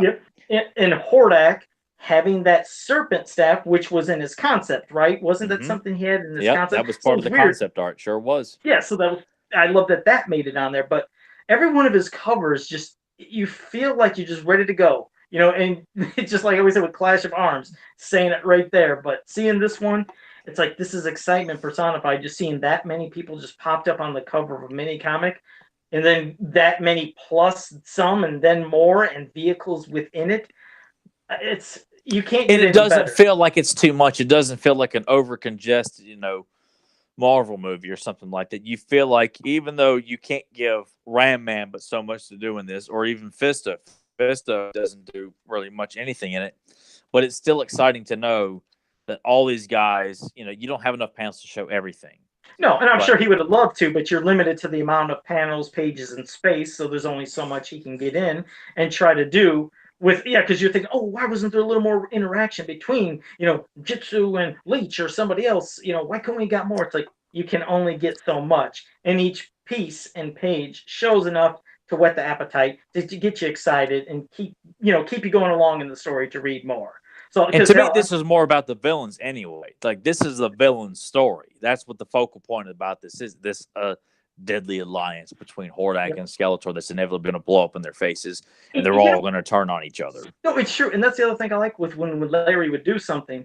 He doesn't do what you'd expect, meaning when you see Jitsu, you'd assume, okay, Jitsu's got the big, gigantic golden hand. He's going to do some chopping. Nope. He had him doing a kick. I like seeing something like that. It's like it throws you off. You don't have to expect just to see every gimmick in something. You still want to make it exciting, Because sure, I'm sure Jitsu, yes, he'd like to chop, but I'm sure Jitsu kicks and does other things as well. So keep it fresh, keep the eyes entertained. And that one panel, which has always been one of my favorites as a kid, but the one of the evil warriors charging at the Horde, Whiplash throwing his tail at Grizzler, and Grizzler just looks like he could just tear anything apart. And he even says it, slimy swamp thing, I'll tear you apart. Khan firing his Mr. Montana, and he gets blasted by Montana's eye blast, and Jitsu and Leech are charging. It's just, that's just such an epic panel. What He-Man fan would not want to see all these evil warriors and Horde members just charging at each other and just fighting, just fight. And that's what I love. No, but you're right, and that's what I love about these mini comics. They always felt a lot more serious than the cartoon, which we know, yes. Hell yes. Yeah, because that's the thing. We know the cartoon, yes, we know that had to be dumbed down and toned down for the kids. Even the cartoon has some very serious, kick-ass emotional moments. It does, but like you said, later on through some of the stuff, they couldn't give us as much action or as intensity because that'd probably be too violent to see animated. So we got them in comic form because this is definitely a different Montana as well, meaning I love the pride that Hordak takes in his evil Horde members. Oh, absolutely. Yes, he presents them as like, these are the best of the best. Right. He's not treating them like they're buffoons that work for him or simpletons and can't get anything right or going to pop them down that trap door. Like you said, first presenting Leech and Grizzlord to Skeletor, and then after all that, like, okay, well, how about this? You take my Sentry Montana, who can see distances. And, it's like he's trying to showcase and say, listen how badass my character is. He's giving Montana respect in this comic that you never would see in the film. I know, because Montana's standing there just so, like, calm and collected, like, I'm a badass. Like, right next to Hordak, Yeah, that's what I mean. He's presented as one, talked about as one, and like you said, standing arms crossed, and he just looks like, man, I'm going to kick some ass. I love it. I love the confidence of Montana as well. And that's what you want to see. And that's when I get pissed off when you got your goofy casual fans making a mockery of all these characters that we love and hold dear to our hearts. We're talking about the baddest of the badasses. And this is one of the prime examples of that very thing. And like you tell those morons, like, there ain't nothing funny or laughable or silly about He-Man. I mean, you show them stuff like this. This is the way these characters should always be portrayed. And I wish it would have, because it's like Grimbot said, and sure, you're correct. Yes, the mini comic was done before Filmation. Yes, and you are right. It's just, that's what I mean. It's sad that we couldn't have got that in the cartoon, but we know we couldn't have got that in the cartoon. They just There's no way they would have allowed it. I would have loved it. Could you imagine how more intense the cartoon could have been if the characters were portrayed like they were in the mini comics? That would have been one hell of a thing to see. I mean, I and it just shows you to me that way there is still room to do another He-Man animated series, and we would see an episode like this alliance between Skeletor and Hordak, and the Hordsmen are all portrayed as, henchmen that Hordak respects, treats almost as equals. Obviously, he's going to hold himself in high regard, but he looks at them as superior warriors. This is the best. My guys are conditioned and created and trained to be better than anything Skeletor could ever hire. Like I just, you look at that and just all these, but then Skeletor's warriors, they all look like this is the finest. You will not find any stronger martial artist than Jitsu, or any more fearsome creature than Whiplash, or a more cunning warrior than Cobra Khan, feared into hand combat warrior than Spikor. Like you almost feel like that, they've always felt like they can do better than the other, and to have villains so vast and widespread like that, it just makes He-Man and She-Ra's struggles to win the day that much more enjoyable when the danger is always larger than life. And danger is always there. I'm glad you brought that up. It's something that, again, some people will debate. They always say, well, when you look at Etheria, it's a planet that has been taken over by the Horde. So the story is that much more intense in depth, with being deep. But I always said, well, you think about being on Eternia. Just because it has not been enslaved by Skeletor and all the evil warriors, you still have to defend your planet constantly, all the time, from their attempts to do it. So both stories, from He-Man and She-Ra, they're both great, but don't try to make it seem like one is greater than the other. Because, you're constantly, because, like I said, you're constantly trying to either free your planet or protect your planet. And in doing so, you're always in battle. So it's still just as bad. And, like I said, the threat is always there, no matter what, whether the planet's taken over, trying to free it, or trying to defend it. So they're both great stories, but I would never say, oh, He-Man, he has it worse, or in She-Ra, she has it worse because she has to. No, they both have it. They both got it bad. No, I mean, He-Man to me is a hero that I'm called 24/7. Because he's he just always has to be called to battle because someone's after something. Whereas the Great Rebellion, they're trying to break the tyranny. I mean, they're on patrol as well, also 24/7, I think. But I feel like their situations are different, but they're also the same. Exactly. I don't feel it. People like the idea of setting She-Ra's series with the villains in charge. As a child, I never really got that because She-Ra's always kicking their ass at the end of the day. As an adult, or a teenager, I understood a little bit more that, even though the Horde get their ass kicked every episode, they're running the planet. Whereas, you watch He-Man, that he always saves the day, but Grayskull's constantly under turmoil. If it's not from Skeletor, it's from Clawful, Trapjaw, Evelyn, and Triclops, or you've got Negator, or Mask, or Kothos, or it doesn't stop. It never stops. That's what I mean. When you don't have the power and you're trying to get it, you have a bloodlust. You have a thirst to keep trying. You're never gonna stop. It almost, in a way, just like I said, would make it seem worse. But like I said, it's really not. But they both are under strife and battles constantly. So I would never, like I said, put one over the other. I've heard debates on that before with I have too. Yeah, and I always say neither of them have it worse. They both have hell that they have to put up with, and it's not fun. To me, I still find that both, even though they're like what they go through, like Adora realized that how she'd been raised by the only person she knew was her father is a tyrant, a dictator, a very evil man, and then decides I've been living a lie. I've been raised completely. That's interesting. And then you got Adams, who is trying to live like he's part of the royal family. Adora, she is, but she's not. She doesn't have to worry about keeping up this guise to. She does with the Great Rebellion and stuff like that. But I almost feel like Adams makes his situation a little bit more dire. Like you don't have to, like Adora's not really worrying about appeasing Bo and Glimmer and Castaspella. Like, I almost feel like it's a little bit more relaxed with Adora maintaining her secret identity. Whereas Adam, he's got the royal palace, the king and queen of Eternia, and everybody around him. He has got to keep up this disguise of being someone who doesn't care about royal duties or anything that's important. It's all about sleeping and womanizing and stuff like that. Also, Adora doesn't have to worry about that. No, and just a quick little point about Prince Adam, which you said, where we get it with Filmation, where he has to, it seems like, put on the bumbling oaf little routine, or doesn't really care, or might want to be lazy, but that was the difference with the DC comics when you had him first. He really didn't give a shit. He loved being out with the women and carousing, but didn't act like a bumbling fool sometimes. So there were differences in his character, and then I felt like they even put that with when you had MYP. He's always late, doesn't care, he's sleeping, but now he has to learn about his destiny and definitely learn to become this hero. But yeah, interesting dynamics to Prince Adam, and yeah, I like your little difference comparisons with Adora and Adam. Those were good. Yeah, they're both different but same. But I feel like they both have a lot of depth to both how they are introduced to their power, their responsibility of keeping their identity, which to me, I don't want to see He-Man and She-Ra without a secret identity. That adds so many more layers to their issues of what they have to go through in this fantasy world.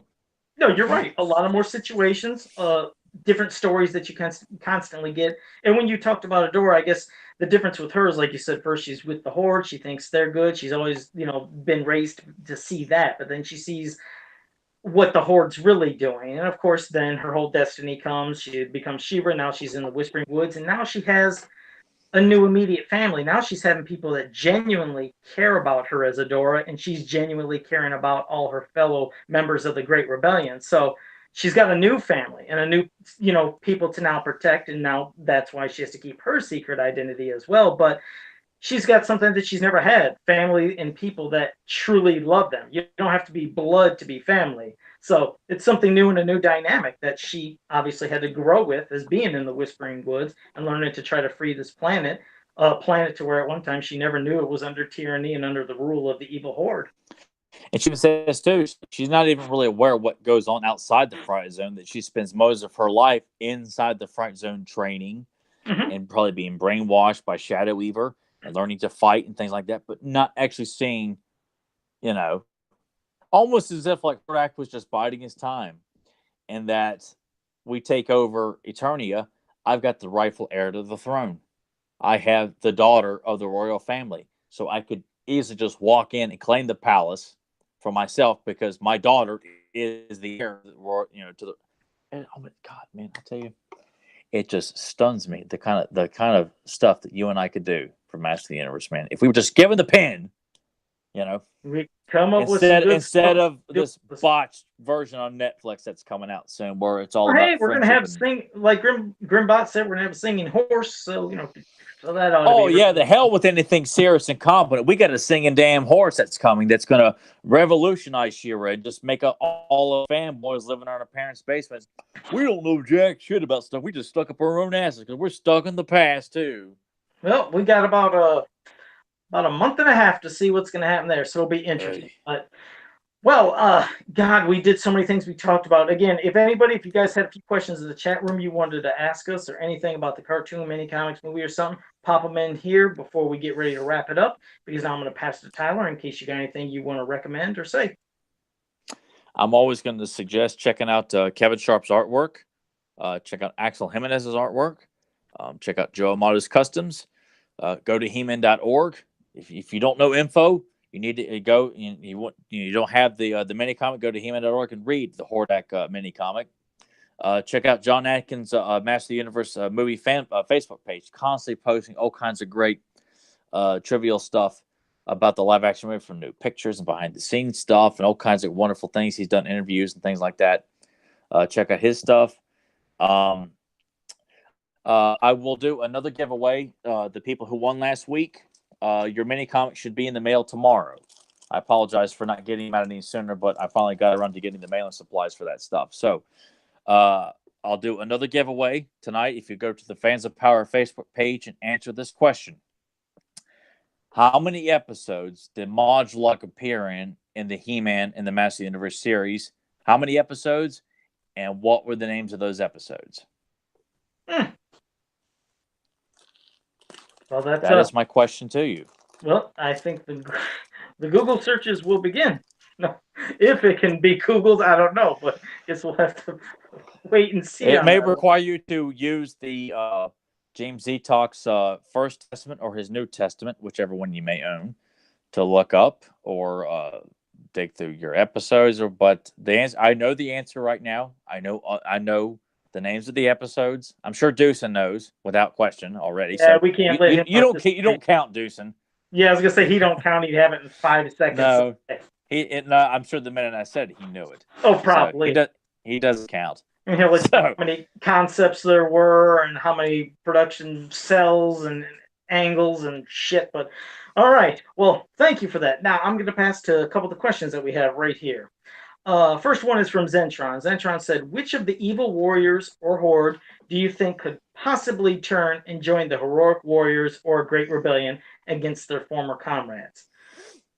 As a kid, I think it's because first scene when she was teaming up with Teal, when I seen Evil Lynn do it, I thought, wow, that would have been cool. But, Skeletor's got to have, you got to have the badass evil witch. You have to have her, so she can't be good. I always, because he looks humanoid enough, Triclops always seemed like, for me, he could belong and kind of mesh right in with heroic warriors. Just for me, it seemed like Triclops could. But when it comes to the Horde, that's weird. It'd be, I would think because of the treatment he got in the cartoon, we were speaking of Mantenna earlier, you figure that's the one person to be like, you know what, I had enough of this shit. Because Mantenna has accomplished a lot with all his different disruptor beams, eye beams, freeze beams, and all these rays that come out of his eyes. He's actually accomplished more than a lot of the Horde members in that cartoon. So I'd like Mantenna to say, you know what, damn it, I had enough of you. You ain't going to treat me with respect. I'm going to join the Great Rebellion. So how about a twist for Mantenna out of all people? So, yeah, maybe Triclops and Mantenna. You actually picked the two I was going to pick. No shit, really? Yeah, great. Because, I mean, Triclops, I think, I wouldn't want to see Jitsu face. I want to see him stay evil. Cobra Khan. Triclops, because of how he was portrayed in that mini comic, in the Terror of Triclops. Mm-hmm. And had a really kick-ass illustration of Axel, and that Axel had done of Hero and Triclops team up to take on Azrog. And that Triclops was his best portrayal in that damn mini comic. That was perfect. Yes. I love how Triclops. Yeah, and it's not saying that he's has the qualities of being a good guy. What we're saying is that his code of honor, that he's not out for blood, that he is out to take out He-Man, but knowing he made a point to say, I didn't kill your friends because I wasn't instructed to kill them. I took them out. Like you show that, he's not out just to mindlessly kill people like you would imagine Merman or Beastman or even Trapjaw would do. So because of that kind of somewhat of a code of honor or value that he maintains. And I also feel like Triclops is quite loyal to Skeletor. Not someone that's thinking against, but you know what? If he got to where, you know what? I've supported you for a long time. I've followed you into battle. I've taken life, but there's just thing about this that, you know what? I can't see myself sticking around for the, it just has a logic behind it. But yeah, Triclops and the Mantenna clearly from the lack of respect. I mean, the guy Mantenna is the whipping boy of the Horde in the She-Ra cartoon. The guy that's been dropped on his ass more times. I think for want of a horse, he's dropped at least twice in the same episode, I think. And I remember, because there's that one, I remember watching it as a kid when he's dropped down and She-Ra's broken into Free Swift when he comes flying down the chute. And she asks him, are you okay, Mantenna? He goes, yeah, Hordak does this to me all the time. And he goes, She-Ra! And then he immediately turns on her. But for that moment, I'm thinking like, wow, they're actually kind of, they're not. Right. They're not, it was just, but then it turns like, damn it, man. Yeah. So yeah, Mantenna and Triclops. All right. Well, I guess both good choices. So, thank you for that question there, Zentron. Adam Gabbert says, Joe and Tyler, would the Masters of the Universe fans be okay with a new claymation, filmation, He-Man series for TV in the future if someone makes one? Adam, I don't think so, just because that would probably give me like flashes of Christmas specials, from Frosty and Rudolph and Hey, if Robot Will Chicken. Vinton was going to come out of retirement and tackle a He-Man series with his style of animation, damn right I support it, because Will Vinton did gold. No, For maybe maybe that would be a Christmas special, but no, I mean a constant one. It would. I don't. Yeah, I think it would be. I wouldn't want to see it as a regular series, but I mean, I think just like as a cool looking one-off ad or a special or something, Yeah, cool little one-off I think special could be fun. Well, even like the California racing commercial, because he did those. Like a fun commercial to advertise He-Man or something for fans or something in his style of animation, because he just did beautiful work with his claymation figures. As long as it was Will Vinton doing it, because that's the only guy I would support, because he brought style, class, and just perfection to the Christmas special, the Halloween special, the Easter special, all those California racing commercials and specials he did. Which are fun, and that's the thing. That's why specials. Yeah, I mean a non-stop series for like a year, 50, 60 I wouldn't want to see that. I need to see 2D animation with grit. But I like that. I do like that question, Adam, and a one-off special could be pretty cool. So thanks for that, Adam. Grimbot said, "What's the situation on the Robbie London interview?" So I'm passing that to you. Robbie has agreed to come on after October 21st due to like schedules and things that he's got going on. So once October 21st is coming up, I'm going to get in contact with Robbie and we'll set up. And he's agreed to do a 9 o'clock because that works because he's on the West Coast. So it'd be 6 o'clock where he's at. And he's stressed to not get too excited about it because he doesn't remember as much. But, he plan to talk to him about his time as the staff writer and his job at Filmation, as well as he does specifically remember Double-Edged Sword and Dawn and Dragoon, because he told me specifically those are episodes that meant a lot to him, which I'm like, that's great, because that's what I want to talk to you about. So as we get closer on October 21st, I'm going to get in contact and we're going to figure out what day works for him. And he was curious to know how many listeners tune in live, and I told him around from 10 to 18 at a time. It varies, but when he does, he's interested in answering questions from the listeners. He's already told me that. So I'm letting you know in advance that when he is verified, he will take time to answer questions from the listeners. And Joe, you will be there for it. I will not settle for anything less. Okay. All right. Well, thank you for that one, Grimbot. Okay. Zentron said, here's his movie quote, which I'm not going to get. He said, "Yes, that." I don't know. It sounds familiar. Like maybe I've heard that in a couple movies. I don't know, so I'm gonna have to wait to see what the answer. I don't know what that movie quote is. He's always getting these obscure ones that blow my mind. Thank you. Yeah, like the word "the." What was that in? Hey, what was the? Okay, Fedmon said, this is almost similar to something we asked before, but I like it's still different." Fedmon said, "What beast or creature from Masters of the Universe, Princess of Power would you like to have or own in real life?" He said, "Good." Stridor. Yep, that's the thing, because I know we did the vehicles the one time, but damn it, if I could have a big ass live battle cat, how badass would that be, going down the street riding as the gigantic monster of a tiger with the battle saddle and the face mask and that roar scaring the shit out of people? Could you imagine a real life big ass battle cat? That'd be scary as hell, especially when it's on.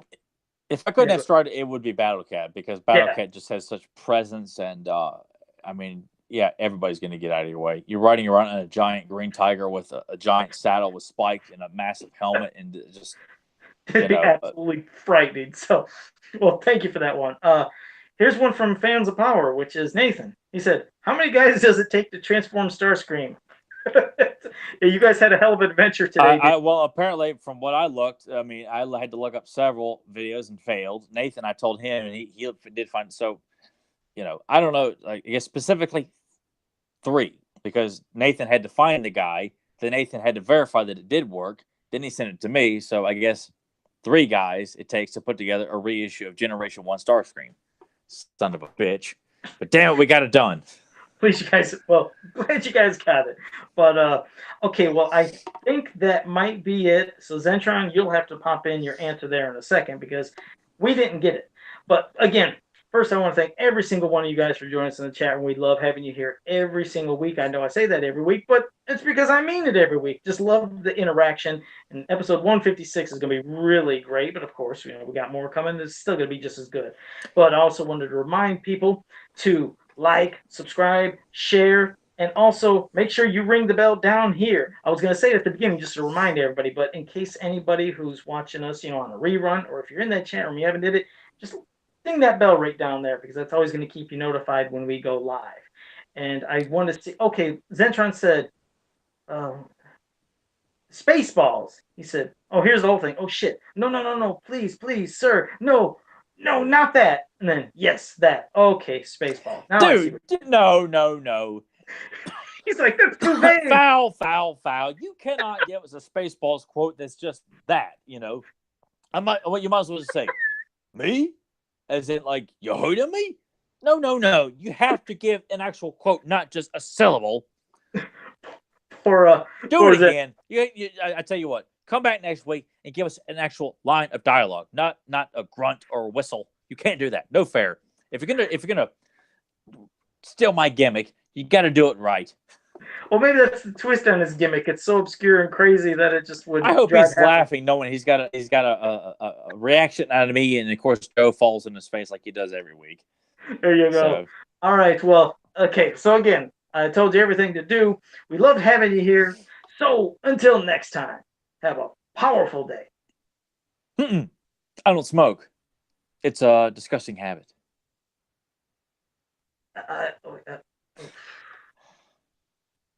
Wait, say it again?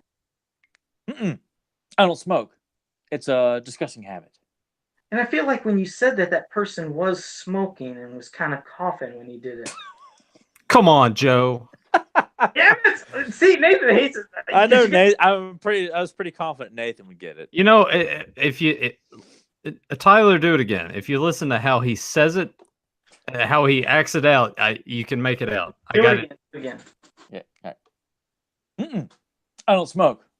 It's a disgusting habit. Oh, Ace Ventura. Yeah. Well, how he did it there. How he did that. Yes. Okay, that's great. And I always wondered if he improv. The part when he's telling the story about in his dream and that dog's chasing him, getting closer and closer, and then when he tells Courtney Cox to look at the side of his neck, and he does that bark and scares her. Yeah. That looked so real, and I always wondered, was that improv or was that actually? I imagine everything he did in most of his movies, because they even said it, they just kind of like action and just kind of let him do whatever. So you think that might have been actually part of the movie? It looked so genuinely real, like how she screamed. I felt like that was just improvised. I'm sure, like, it's the point, like, telling this story about this, and he just decides to, and he probably just scared her, like, and got a genuine reaction. Yeah, he added something to the end. I bet you there was a twist of the story, but all right, guys. Well, thank you for joining us. See you next week.